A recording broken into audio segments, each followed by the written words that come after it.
You're listening to 515, the Ultra Podcast, the show that invites you into the lives of people who make up the Ultra family. Here's your host for these conversations, Larry Ryan. Thank you, MJ. Happy New Year, listeners, and welcome to the final episode of Season 3. Today I get to speak to two world champion women about what it takes to top the podium in your 50s and why they want to inspire others to break the records that they are setting. I thought I would end the season with a special double episode of Ohana guest. So you can listen to Part A now and Part B later, or queue them both up if you're having a longer training session. Part B is available now as a separate download. As the new year begins and my podcast season ends, I would like to take a second to thank you, the listeners. If you follow the Facebook or Instagram, you would have seen that this little podcast has been doing really well this year. According to Spotify, 515 is in the top 25% most shared globally by its listeners.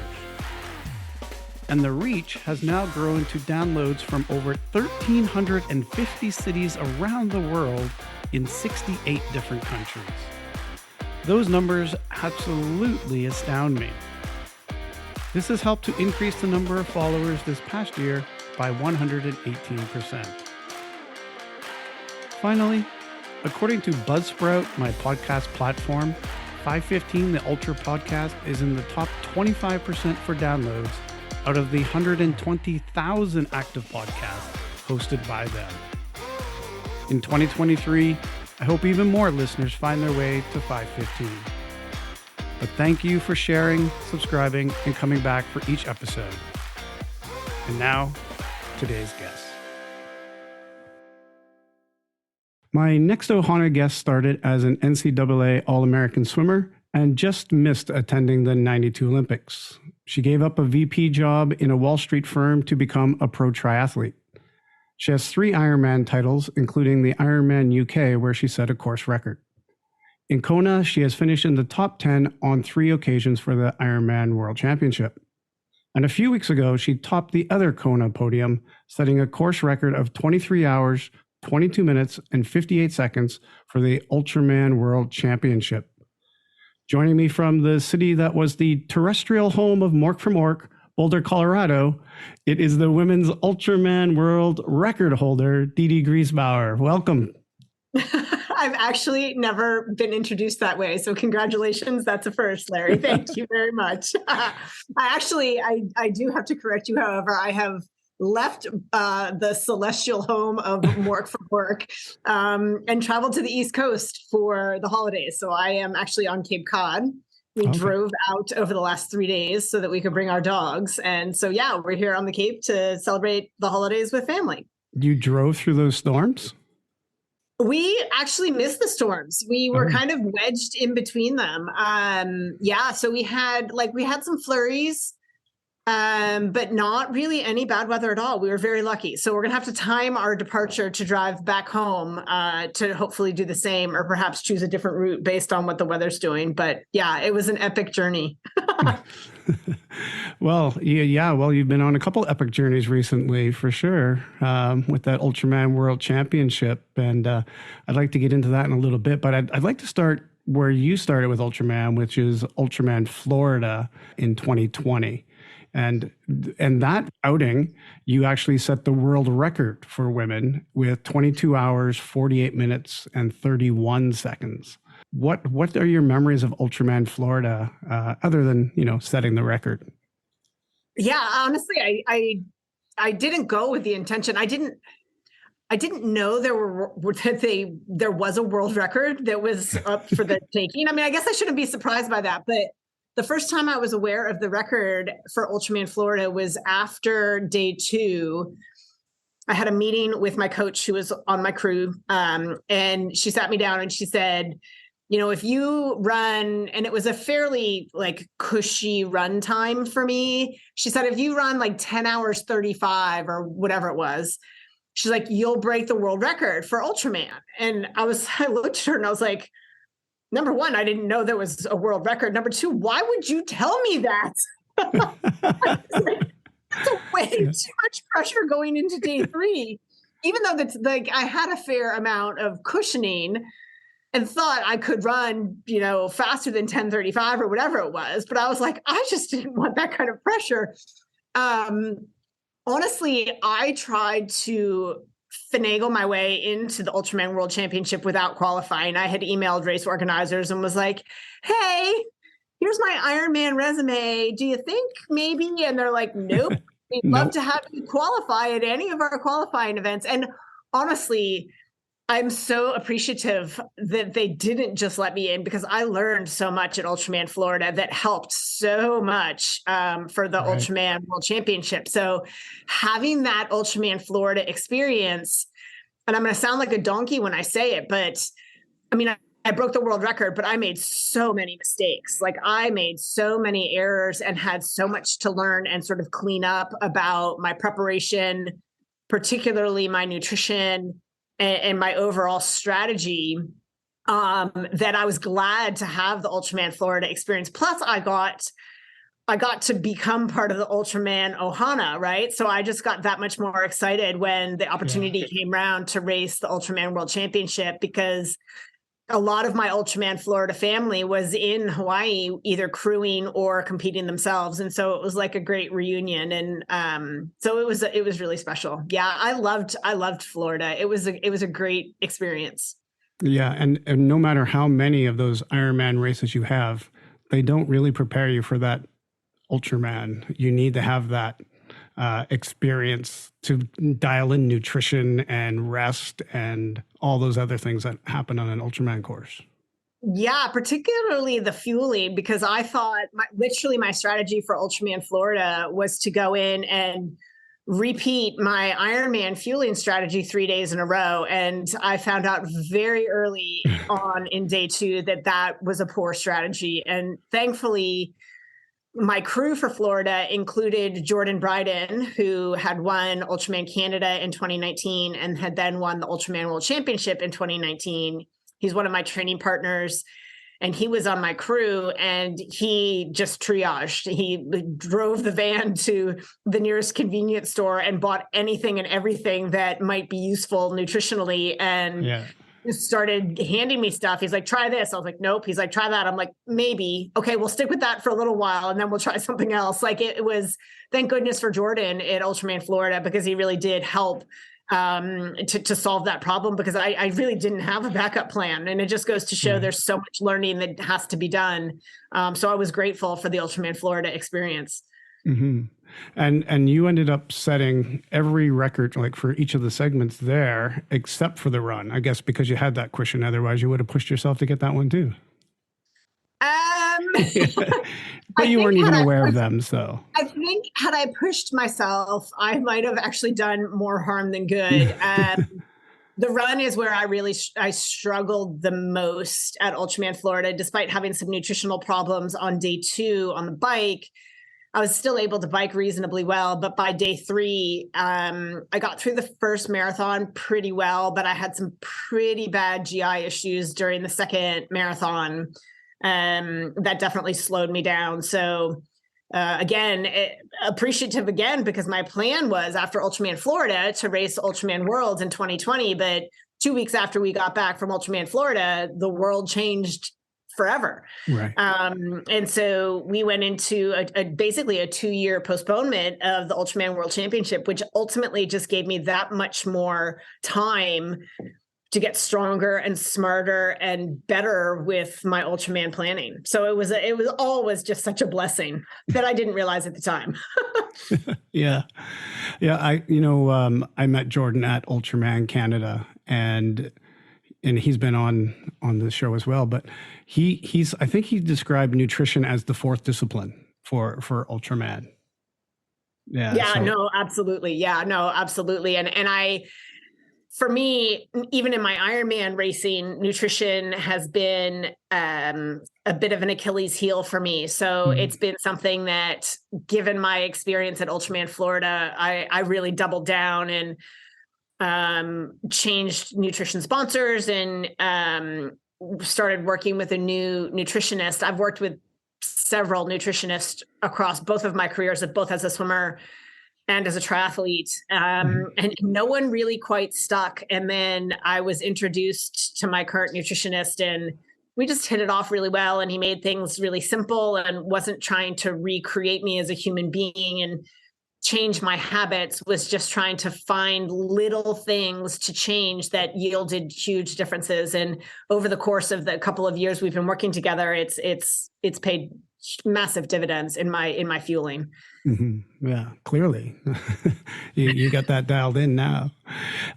So going back to your swimming days then, as a high schooler, you were setting some national prep school records. You were captain of your team that won NCAA championship. You've won a gold medal at the Pan Am Games for people on this side of the world. And then you just missed going to the Olympics. What events did you compete in for the trials, and how close were you? In the trials, I competed in the 100 and 200 meter backstroke. I had also qualified in the 400 IM, but I didn't compete because the probability of my making the team was relatively low in that. And so we wanted to save our bullets, so to speak, for my best races. I was fifth in the 200 backstroke, which, you know, in the US, they take top two. My time from the Olympic trials would have finaled at the Olympic Games that summer. That's just how competitive the US That's team. how strong the US is in swimming, yeah. It's how deep the US team is. Ultimately, I think I missed it by a couple of tenths of a second, which might as well be a country mile in swimming. Like, that's a long way in swimming. Like, that's a visible distance. But yeah, when you say it to people that don't know swimming that well, it's like, yeah, it was a couple tenths of a second off, you know, being an Olympian. And they're like, oh my God. I'm like, I was fifth. Like, there were people between me and the team. You know, it was close enough that I'll say going into that Olympic trials, and I competed in 2 Olympic trials. I competed in 88, but it was just experience at the Olympic trials, which I'm glad I had going into 92. I think going into 92, nobody would have called me a favorite, but had I made the team, I don't think anybody would have necessarily been surprised. I'd been on the US national team since 1989. As to your point, I had competed internationally, both at the Pan American Games and the Pan Pacific Games, and won both of those events. I'd been to the Goodwill Games, which is now, I don't think actually even exists anymore, but I had been on several national teams. And so my name was known. I was in there as a possibility, but at the end of the day, I just didn't have, I think in large part, if I look back on it, due to fueling, I just didn't have my best swim on that day. And you need to, given how competitive, you know, it is to make a US Olympic team. Right. Yeah. Well, now that they have marathon swimming at the Olympics, and, you know, like you got a pretty good 10K time there. If you could knock off a 20 minutes, you know, if you don't have another 500 kilometers to go after the swim, maybe you can knock off that 20 minutes and get in the Olympics now with the marathon swim. With the marathon swim, although I do look at some of the US marathon swimmers, the long distance swimmers swimming 5 and 10K, and a lot of them are doubling. They're pool swimmers in the mile, and then they do the 5 and 10K open water. And I certainly don't have that kind of speed. I'm 52 years old. I can't compete against 17-year-olds. I mean, I guess I could try, but it would take a little bit. And plus the strategy for open water swimming in the Olympics, they really do, like they swim in a pack, and it's the last, you know, 200 meters, they absolutely sprint to get their hand on the board. Right. So it's a different animal altogether, but it's good to have goals. So I'll have to add that one to the list. Talk to your coaches, see what they think. Be like, you crazy. So you eventually make your switch from swimming to triathlon. How does that happen? What brings you to triathlon? I actually retired from swimming in 1994.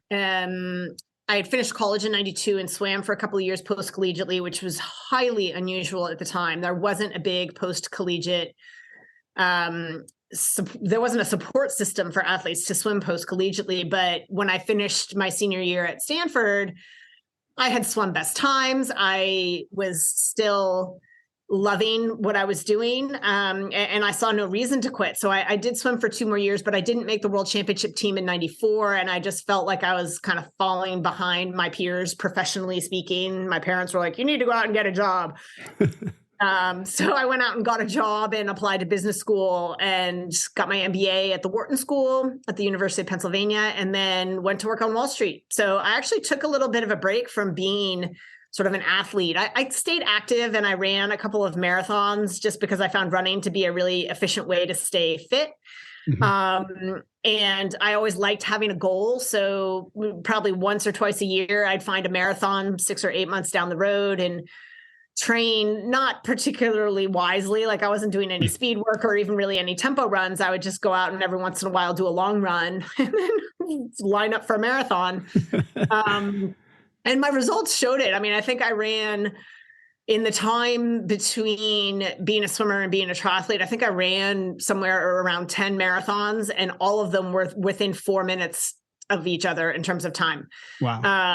I never got any better, but I also didn't get much worse. I had a tremendously robust aerobic engine from all the years of swimming, but having never done any speed work or tempo work, I just wasn't getting any faster. And it wasn't until I actually started working with my very first triathlon coach. I had one more marathon on the schedule when I started working with her, and she had me go on the track and do tempo runs. And I went into that marathon and ran something like 28-minute PR, and was like, wow, look at what that does. So yeah, I was introduced to the Ironman though. I think like a lot of people watching it on TV, I was in business school and I should have been studying for finals, but I was just kind of burnt out, and I turned on the TV and the Ironman happened to be on. And I watched Karen Smyers run down a failing Paula Newby-Fraser and just was like literally with the popcorn, like shoveling it in I was like, what's going to happen next?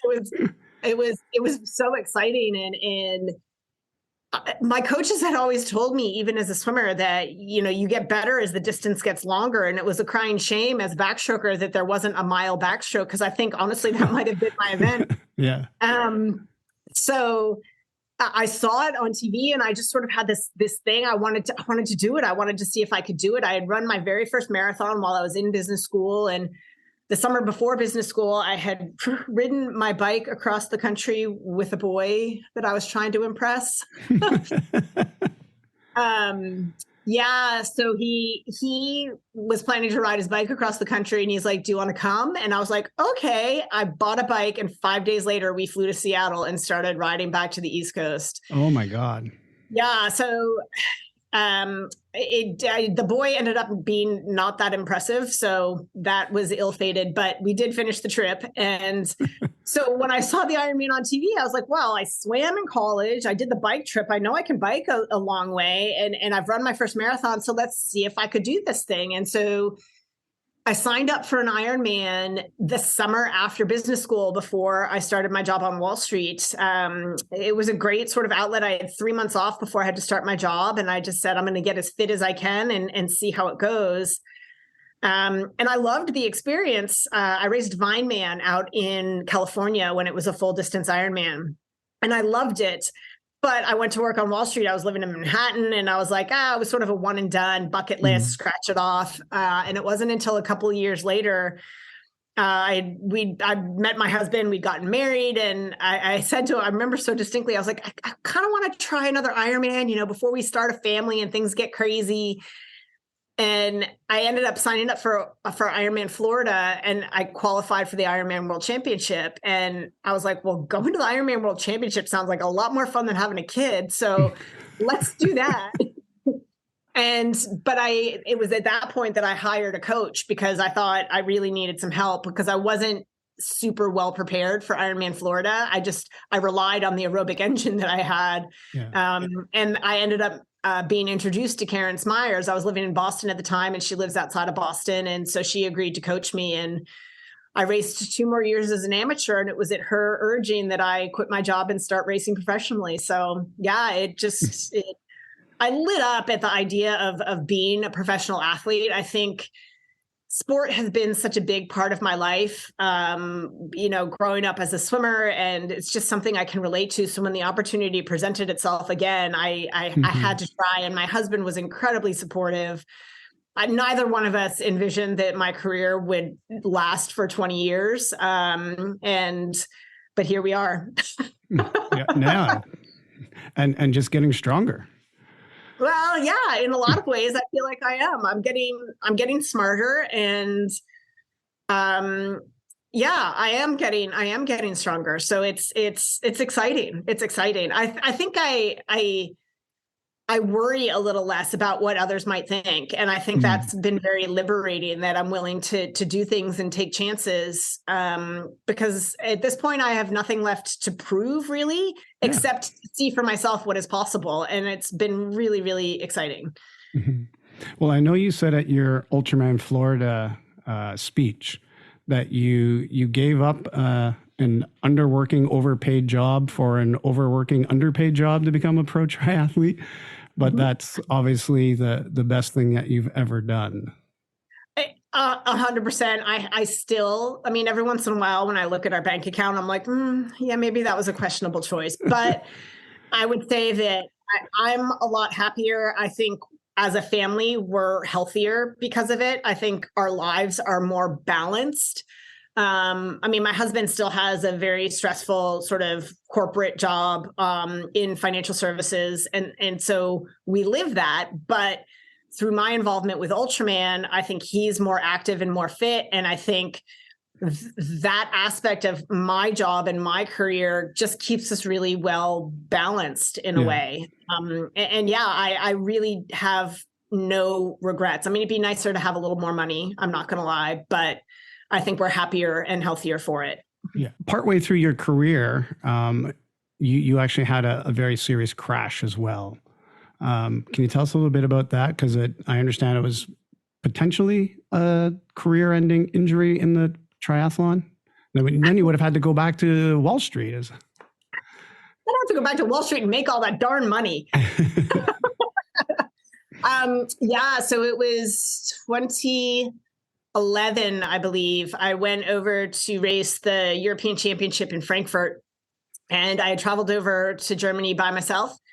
And got into the race, didn't have a great swim, but I was, on the bike and sort of moving up. And it started to rain a little bit, not a lot, but a little bit. And we were in one of the small villages. So the Frankfurt course, sort of at the outskirts, you break out from the city and then you go through, it's kind of a cool course because you're out at sort of in this almost rural setting. And then all of a sudden you're in this village, this town.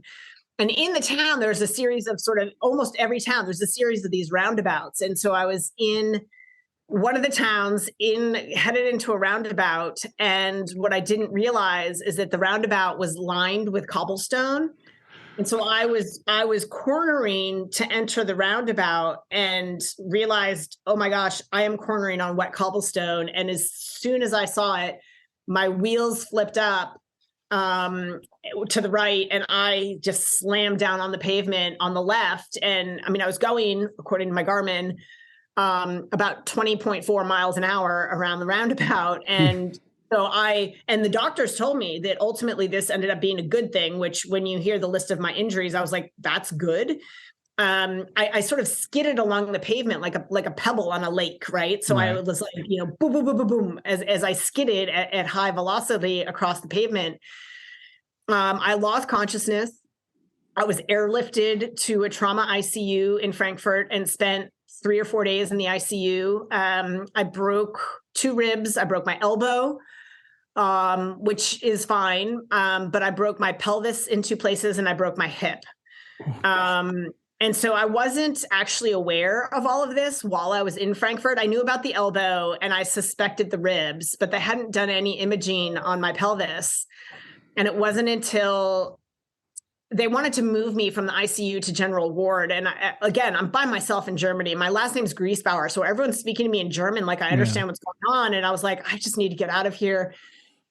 And an old friend from professional racing, Katja Schumacher, a retired pro, she lives in Heidelberg outside of Frankfurt. And she actually saw my crash on TV because they broadcast the race live. Mm-hmm. And she and I we did a couple of training camps together and we're good friends. And she came up to Frankfurt, and thank goodness for that, because she was sort of able to help me navigate the medical system and like get me released. And I stayed with her for a night or 2 while we sorted my flights home. Mm-hmm. She was a huge help. So I flew home with all of these broken bones, not really realizing that my pelvis and my hip were completely, broken. Wow. And it wasn't until I got home, I just happened to message my doctor. We were living in Boston at the time, and I happened to message my doctor, and I was like, hey, just so you know, you might be getting some medical records from a hospital in Germany. I had a bike crash, and, I broke my elbow and a couple of ribs. But I've flown home and I'm fine. I'm still a little sore. She's like, you laid in an ICU for 4 days and then got on a transatlantic flight. She's like, get your butt in here right now. Cause she was worried about blood clots. Right. So I went in for imaging of my chest, to look for clots in my lungs. And then I think they did some tests on my circulatory system. And that's when I started complaining about my hip.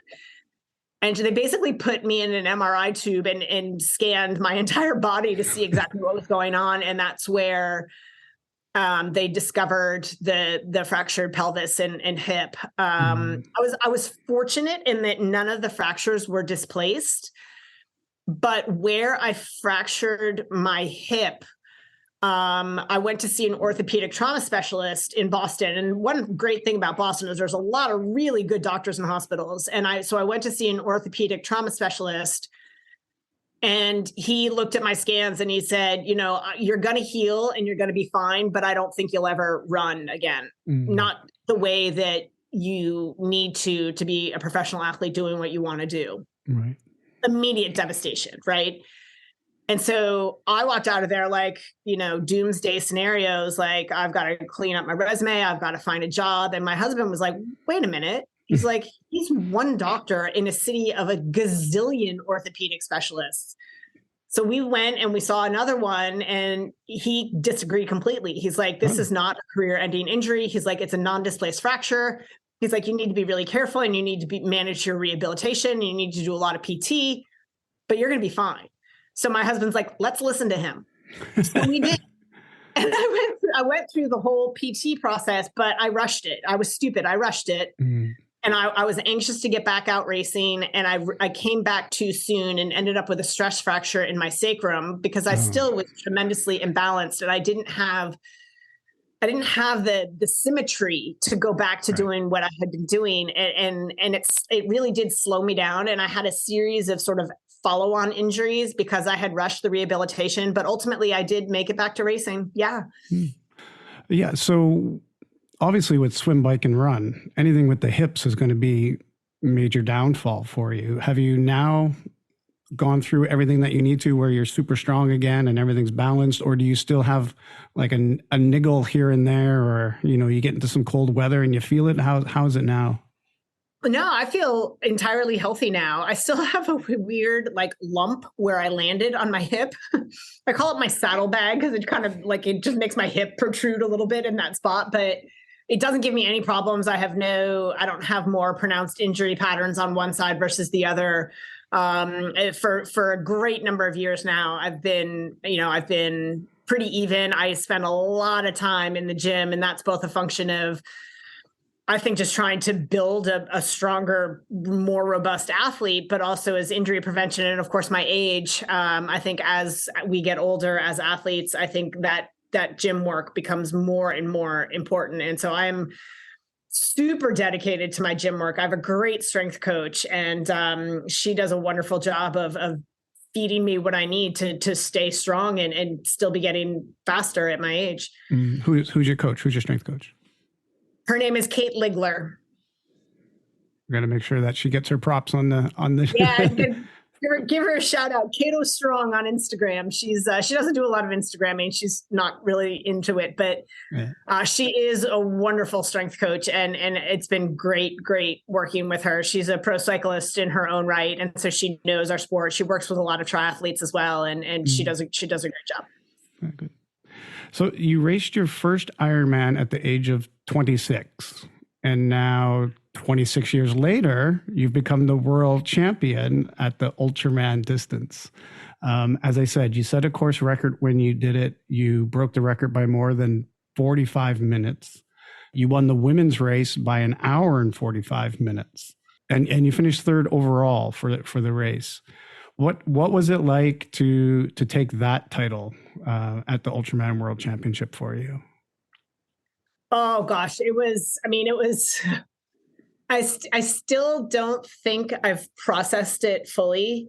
I think that's actually going to take a while, but it was.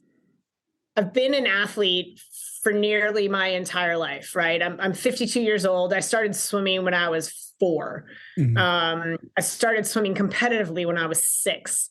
I took a little hiatus in the middle there when I was working on Wall Street, but I was still running marathons, and I've been a professional triathlete. Well, I've been a triathlete for 20 years.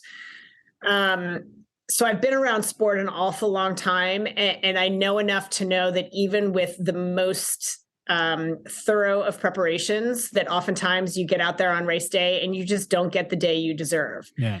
So when we got out there to Ultraman and we got through day 1 and had a great day, and we got through day 2 and had another great day, and things were going really, really well. We didn't have mechanical issues. My body was holding up. I was, my stomach felt great. Like everything was going well. So there was some pressure going into day 3. Like, most people would look at, I think going into day 3, I had a 2-hour and 6-minute lead on second place. Right.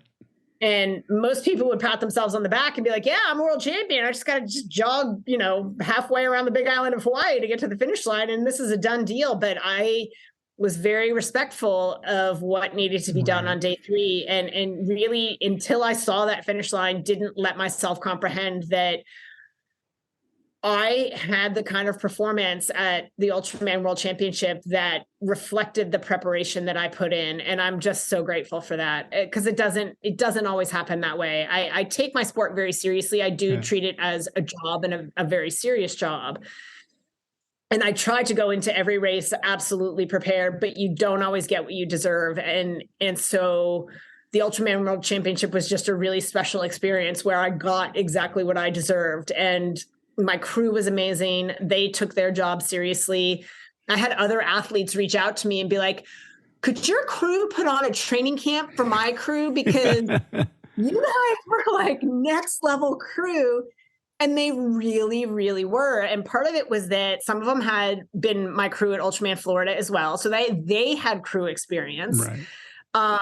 Can you name your crew for me? Who are these people that did such a great job? My husband, Dede Griesbauer, my coach, Julie Dibbens, my strength coach, Kate Ligler, my training partner, Laura Siddle, and my massage therapist, Sophie Evans, who is also an Ironman athlete and ultra runner as well. So it was funny because it's a stacked crew. It's a stacked crew, but because the race takes place at Thanksgiving, it's hard to find crew because most people are spending time with families. And so my crew was a Canadian, 2 Brits, my husband, who was dragged along with me anyway, and Kate Ligler, who was like, I don't care about Thanksgiving. Let's go. It worked out really, really well. That they were all people who know me incredibly well because I work with them day in and day out. I mean, nobody knows you better than your training partners, your coach, your spouse, your massage therapist. It may as well be like a therapy session when you're on the massage table. You're just yammering about, everything. And so these people know me really, really well, and we're super invested in the performance as well. And it just showed that their execution was what made the performance come as easily as it did. And I'm not saying it was easy, but we were well prepared, and we executed the snot out of that race. Like my whole crew just really executed across those 3 days. And so it just was a feeling of, gratitude, celebratory. I mean, after 52 years of life, I can finally stand up and say, I'm a world champion. It's unreal. Like it still doesn't feel real. It's extraordinary. It's amazing. It's great. And it was in a very stacked field of women athletes as well. I was talking with Steve King for the preview show, and he was saying this is probably the best field that's ever been assembled there, both on the men's and the women's side, but particularly on the women's side. And what did you think about when you looked at who you were going up against before the race? Yeah, I mean, it definitely motivated me every single day in training, right? I mean, I was going up against Tara Norton, who's a 2-time Ultraman World Champion. She had more experience than any of us on that course and with this event. And full respect to her resume. She's been a tremendous Ironman athlete as well, super strong all around. Leanda Cave, who made it quite public, she was going for her 5th world title. She's got 4 world titles on her resume. I had none. So they're going up against a 4-time world champion, right? I'm like, well, let's see, 4 world championships and I've got nothing. Okay, great. That seems good. So again, great motivator. And then I was aware of Antonina Resnikoff. I know she went into Ultraman Florida trying to get my world record at that event. She didn't come away with it, but if you're talking, world records, she hasn't raced a ton, so there wasn't a bunch of information on her, but I knew she'd be tough. And then, I mean, there's just the whole field. You never know what's going to show up for you on race day. So I knew that the potential in the women's race was very, very strong. But when you get to the actual execution of the race, I just prepared the absolute best I could. And I was very lucky to show up healthy, and very lucky that we executed across, 3 days and it worked out. Yeah. But it was a great field. It was a hugely talented field. And that was an inspiration day in and day out in my preparation. Yeah. And when I was looking at the times, you were like 3rd out of the water at 2:49:53, which I understand was just a terrible swim for a lot of people that were behind you. And you were 2nd overall at the end of day 1 and 14 seconds behind Rob Gray. So, and he came out of the water around the same time as you. You must have spent the most of the day with Rob Gray. Is that what happened out there on the bike? Yeah. So I came out of the swim and looked at the time and thought, oh, dear Lord, that's just dreadful. I was hoping for in and around 2.5 hours. But the conditions on the day they weren't favorable. And thankfully for the people at the front of the race who were, relatively strong swimmers, I mean, it was still tough, but we got through it. I felt for the people there were people in there for 5 and very close to 6 hours near the cutoff. And I just thought, oh, dear gosh, I couldn't fathom being in the water for that long. So credit to those that persevered and carried on. I came out of the water. I wasn't really concerned about Rob, to be honest.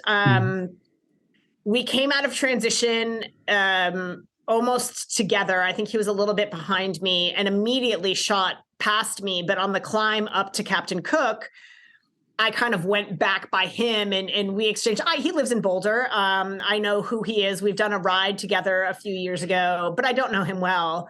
But we exchanged kind of pleasantries. And for the first, I'm going to say 20 miles, we were back and forth a little bit. And then as we got towards Ocean View, I think I hadn't seen him for quite a while. And I was in front of him at that point. I hadn't seen him for quite a while. But when we turned and started the descent down into South Point, he went flying by me on the descent. And he's a monster descender, like just so confident and poised. And I was like, okay, be careful, be careful, be careful.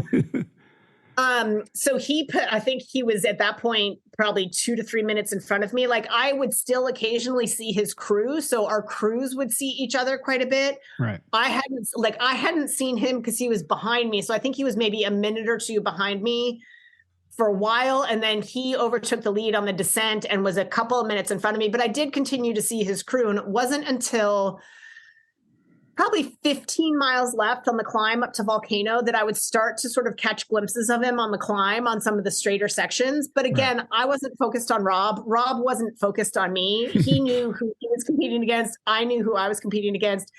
He laughs and tells the story in retrospect.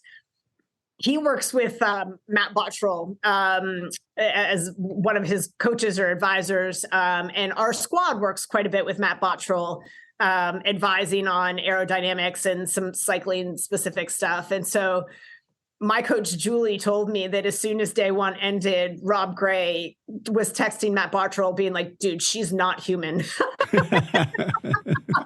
He kept looking over his shoulder at me and tells the story afterwards. He's like, I was doing VO2 max efforts to try to drop her and she just kept staying there.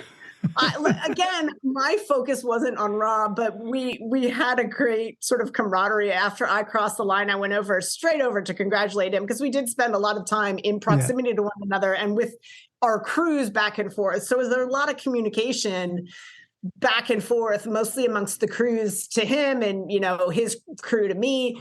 And I went over and I was like, massive day, man, like great riding. And he looks at me, he's like, you nearly broke me out there. He's like, I'm not sure I want to congratulate you. And we took a couple photos together. It was funny. I was day 2 when he went down. I didn't see it happen, but I saw it very shortly after. He was on the ground and like there was a motorist like checking his helmet, not like perceivably for cracks and like head brain injuries. And I actually felt like I was going to throw up when I saw it. And I put in such a surge to get to his crew, who I knew was up front. Oh, yeah. And so I literally put in an effort and it ended up being like a half a mile. I saw his crew and I'm screaming like a crazy person, like, Rob went down. You have to go back. Rob went down. And I'm so glad he's okay. There's such a camaraderie amongst the athletes at Ultraman, and you don't like to see another competitor go down. Thankfully, he was okay. And he actually came out on day 3 to sort of cheer a little bit for the athletes, which I so much respect for him. So he'll be back. I mean, he was great for me because, again, he had experience on that course. And so a couple of times I saw him on day 3 and I was asking for bits of advice as I was in the middle of the race. And he's kind of looking at me like, what is with this girl? But he's full respect to Rob, and I hope he comes back. I know he was gunning for the win there, and I hope he gets it. I hope he comes back next year and gets it. Yeah, and I know the other athlete that went down as well, Barry Berg, is like right here in my backyard in Vancouver, and I was talking with him about how's the recovery going, and he hadn't left Hawaii yet. Like he ended up staying there for a couple of weeks. Same as like with you, you can't really fly given some of those injuries, and hopefully by now Barry's feeling better. Yeah, I think he had said at award, he did come to awards. I did not see, he was a little bit behind me when he had his accident on day 2 and it was much more severely injured, obviously, than Rob. I think he had a partially collapsed lung, which again, you can't fly with that. Yeah. So he had said at awards that he was going to be, and it is like, everyone's like, oh, Crimea River, you're stuck in Hawaii, but you want to get home after something like that. You don't want to be there. You want to be home with your family and your support network. So, my heart goes out to him, and I hope he has by this point made it home. I think mid-December, he said he was going to be able to get home. So I hope he has made it home by now. Yeah. Yeah. So by the time you get to the end of this race, you do that run and you're getting your advice. You get another PR for the run over Florida, like 26 minutes faster than Florida was. And as I said, you've set, some records along the way, but I think the one that maybe is the most impressive is your age group record that you set for the Ultraman World Championship, because previously it was set by Kimi Rouse in 2009 at 28 hours and 53 minutes for the 50 to 59. And yours was 23, 22, 58. So 5.5 hours off the time. Like, were you aware of that record? And like, how does it feel when you can even comprehend that you're able to break a record by 5.5 hours? That honestly, that's the first time I'm hearing of it. And it is, Kim Rouse she's legendary, right? She's awesome. So I hadn't heard that. That is the first time I've heard that. People, it is my pet peeve, and I've said this before, when people say that age is just a number.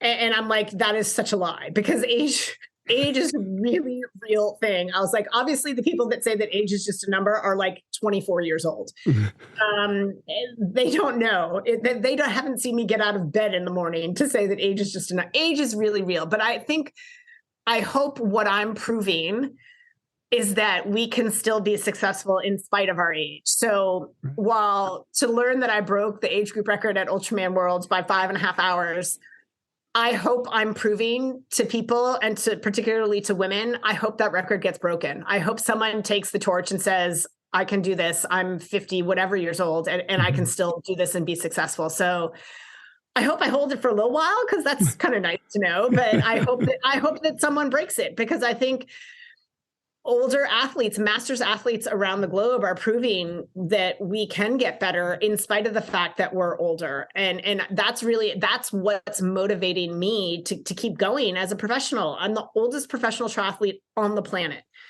Cameron Brown's close behind me down in New Zealand, but I'm going to keep going until he stops. Cameron, if you're in, I'm in. One more record, huh? Yeah, just one more thing to sort of hold on to. So he inspires me. I mean, again, all of these women who are in their 40s and 50s and doing incredible things, they're inspiring to me. So I hope I can provide some inspiration to women, not even to go out and do Ultraman, but just to say, just because you're however old you are doesn't mean you can't get better. And it is possible. Mm-hmm. And for you, I assume it's those hours of training, it's the coaching you're getting now that has brought you to this level to keep you strong enough to keep doing it. And you've also started to branch out a little bit because, as you said, you're not making your Wall Street dollars anymore. So you got to get a little side hustle going. You've done a couple different things. One of them is coaching with your crew. Maybe tell us a little bit about how you ended up getting involved in the coaching side. Obviously, it's because you're hanging out with your friends all the time. But what is it that drew you to try and do some coaching on the side as well? My first coaching client, it happened relatively early in my professional career. She was my next door neighbor. We lived in the same brownstone in Boston, and she had signed up for Ironman Coeur d'Alene. And she was like, "Will you coach me?" And I was like, "Jen, I don't coach." I'm like, "I don't know the first thing about coaching. Like, I wouldn't know what to do." She's like, "Well, you know more than I do." And I was like, all right. So I wrote a program for her, and she finished Ironman Coeur d'Alene, which was her goal. And she was thrilled. And little by little, just by word of mouth, word started getting out, and I started coaching more and more people and getting a little bit more confident in it. It's only been the last couple of years I've started coaching for the JD crew and under Julie Dibbens' coaching umbrella. And I actually, I had a pretty full roster of athletes, but I approached Julie and said, "Hey, could I be a part of this? Because what we've got going with the JD crew is really cooperative. I mean, I have my roster of athletes that I coach, but we have biweekly meetings with all of our coaches and give updates on our athletes and bounce ideas off of each other. Hey, I have this athlete who's battling this issue and we can't seem to figure it out and break through it. What do you guys think?" And so it's made me a smarter coach. And I think it's helped my athletes as a result. Plus there's the community, right? The camps and the social things at races, et cetera, that is also beneficial and fun for the athletes. But for me, selfishly, being mentored by Julie as a coach has made me a more thoughtful coach. So it's been a great opportunity.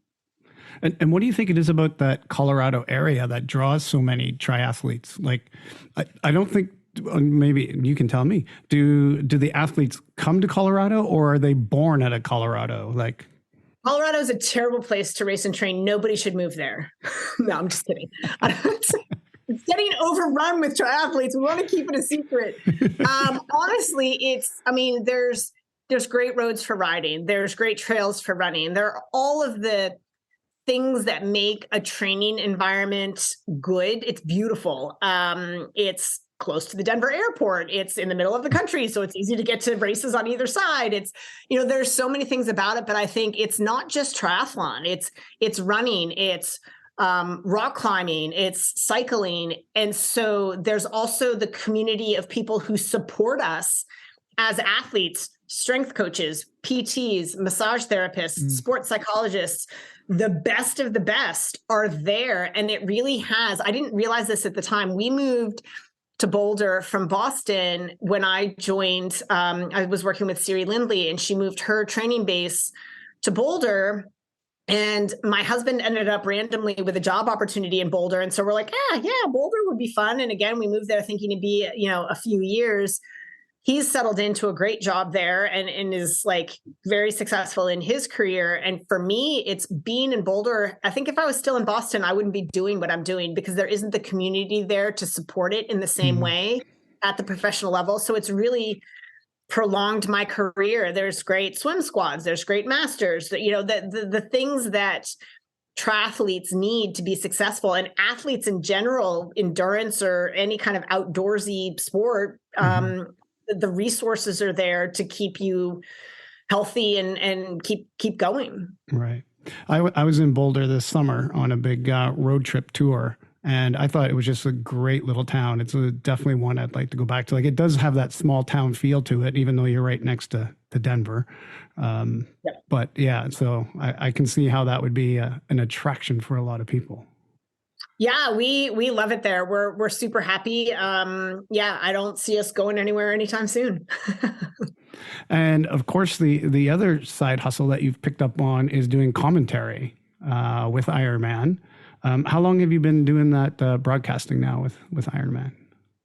Well, Ironman, I think I had done one World Championship event. They brought me on as part of their commentary team to add a female voice. They didn't really have a regular female voice, and so they invited me to join the commentary team for 70.3 Worlds. I think it was in 2016 or 17. Mm-hmm. And I was so nervous. I literally sat there at in the booth with the guys that I was with. I think I was with Matt Lieto and Michael Lovato.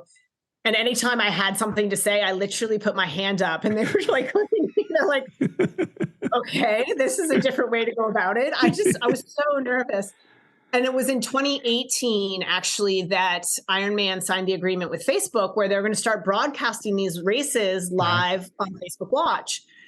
And so they were going to be doing a lot more races. It wasn't just the World Championship and the championship events that they were going to be covering. They were going to be covering a lot of races, which is great for the sport, right? Mm-hmm. We're like showing these professionals and telling their stories and making Ironman. I mean, it's not a spectator-friendly event, but there's diehard fans, and the races are exciting the way that they unfold. And so being able to bring these races to people all over the world was so exciting. And they asked if I wanted to be a part of it, and I leapt at the opportunity. And I love our team, and it's such a great opportunity, and I'm so thankful to be a part of it.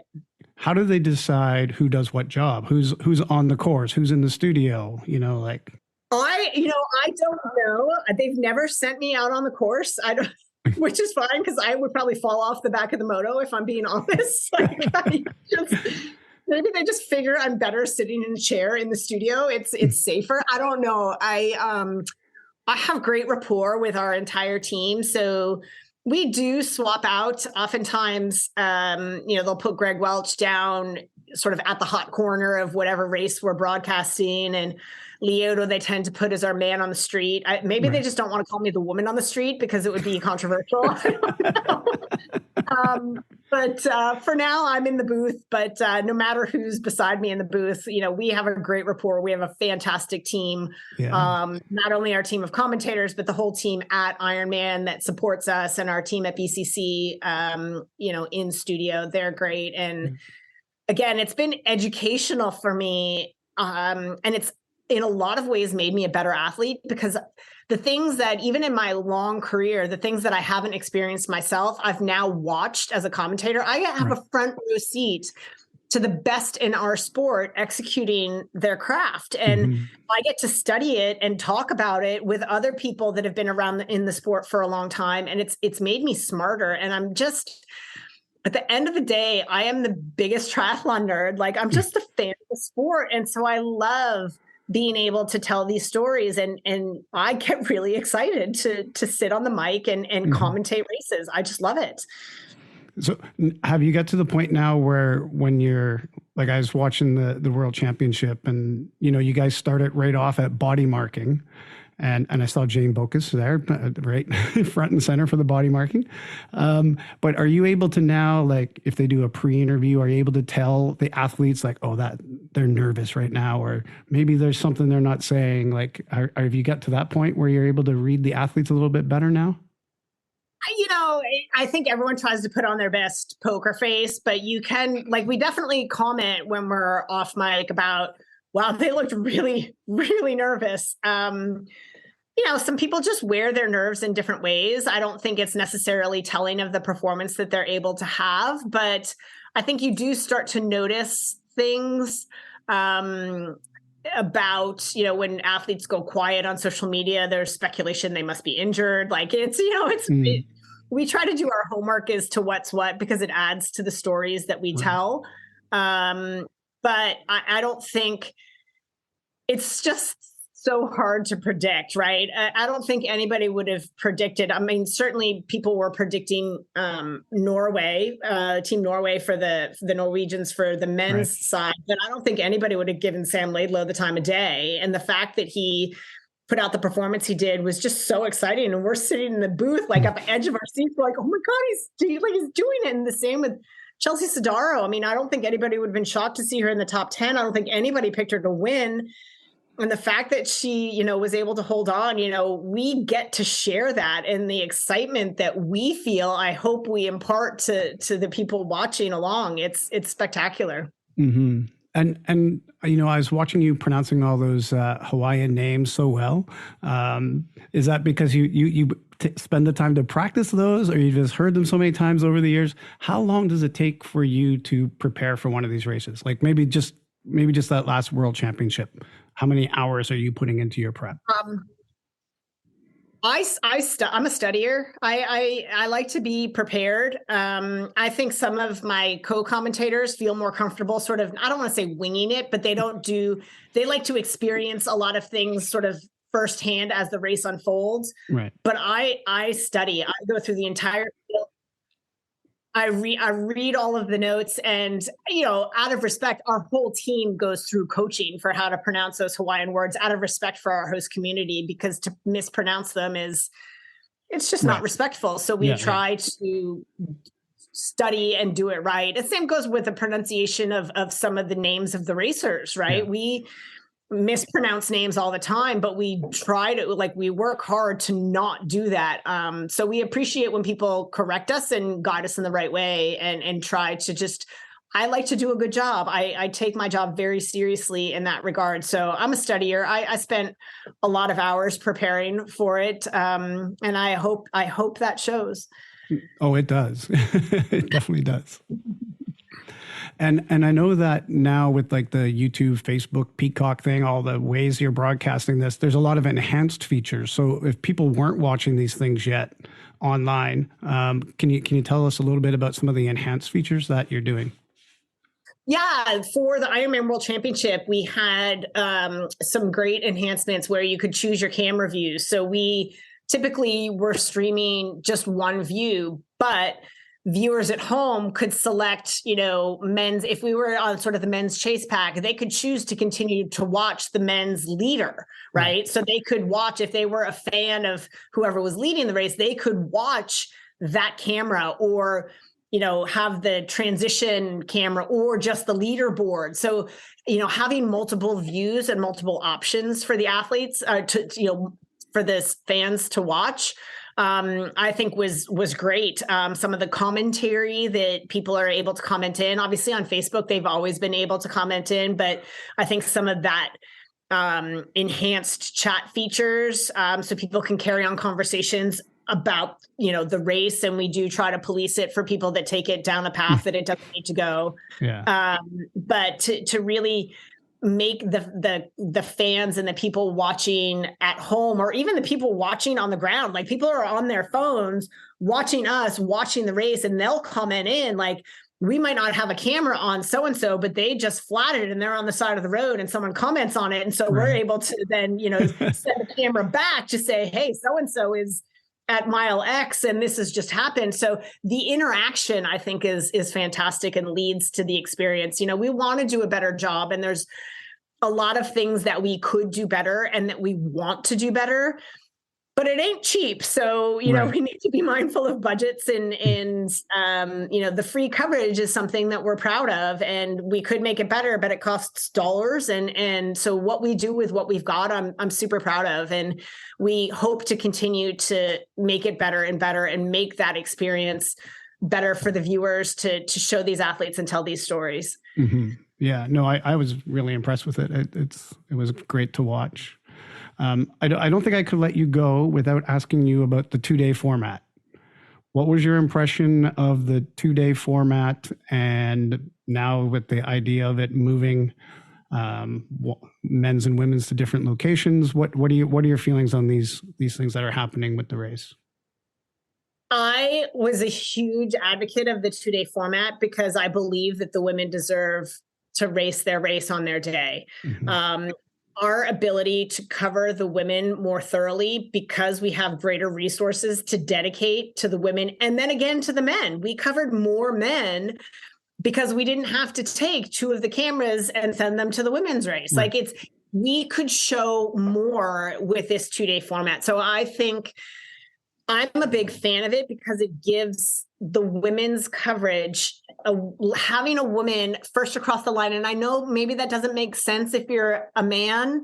You're like, why does that matter so much? But it matters for women's sport that a woman be the first one across the line. It matters. Yeah, absolutely. So I was a huge fan of the 2-day format. Obviously, I was concerned because I'm also deeply respectful of the community that we go to. And I thought, gosh, that's an awful lot of people and a lot of strain on a pretty small town with not a lot of roads, right? So obviously that was in the back of my mind. The fact that it hasn't worked out for both races to stay in Hawaii is incredibly heartbreaking. And when I heard about it, I really, there is no elegant solution, right? It's a dreadful scenario and it's not going to be great for everybody. And someone ultimately, with the decisions they had to make, someone's going to be disappointed. Right. I do hope in the long run that we find a community where both men and women can be in the same place and race in that 2-day format in the same place. Because I think dividing the men and women, we're a community, right? That's what's so great about our sport is the community of Ironman. And the fact that we saw the Norwegians out there cheering for the pro women and then the pro women out there cheering for, the pro men and vice versa.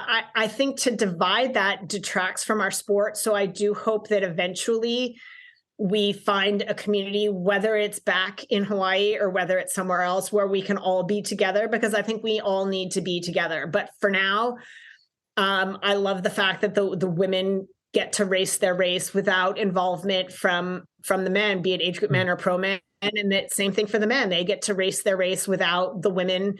All of those pro men don't have to worry about getting caught by Lucy Charles Barkley in the swim. They all sleep a little bit better, I think, not getting past, being the second place woman out on the course when Lucy's out ahead of them on the bike. So I love the fact that the women have their own race. I hope that we can be together again one day in a single venue, because I think that's just what our sport deserves from a community standpoint. It's hard because I also admire the history that Hawaii offers, the inexorable link between Hawaii and the Ironman World Championship. Like I said, there's not a simple solution and it's beyond my pay grade to make those decisions. So I'm a little heartbroken that we're not going to be together, but I like the idea that the women and the men have their own day and should be celebrated independently of one another, but we should do it collectively, if that makes sense. Yes, absolutely. Yeah. And do you have any suggestion as to where they might be putting this second race? No, I can't. I don't. Oh, okay. That's beyond my pay grade. Not okay. Is that I might know, but I'm not allowed to say, or I don't know? Don't know. Okay, we'll leave it at that. Sure. All right.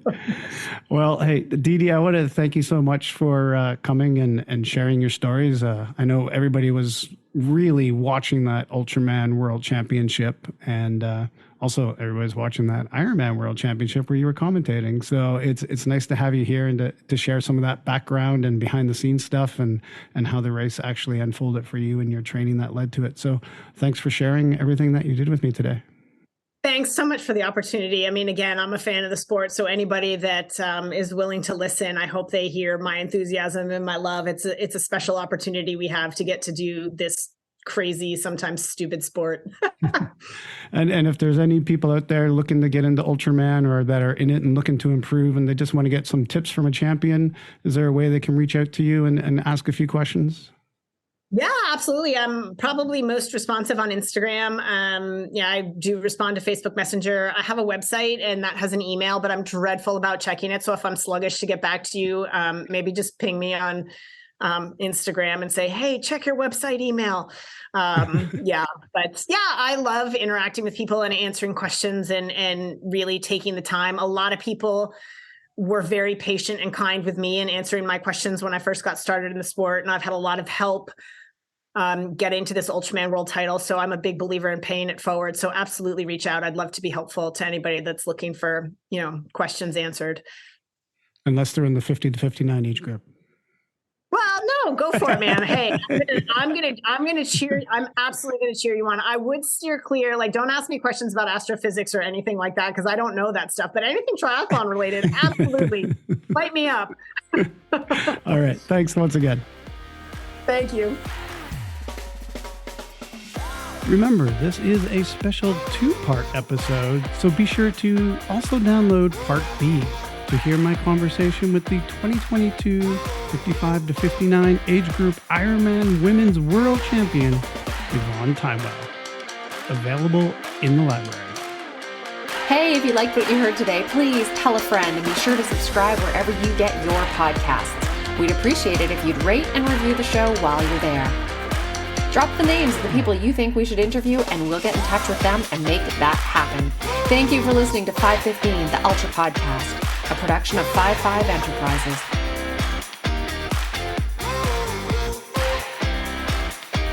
Now really, go subscribe now before you forget.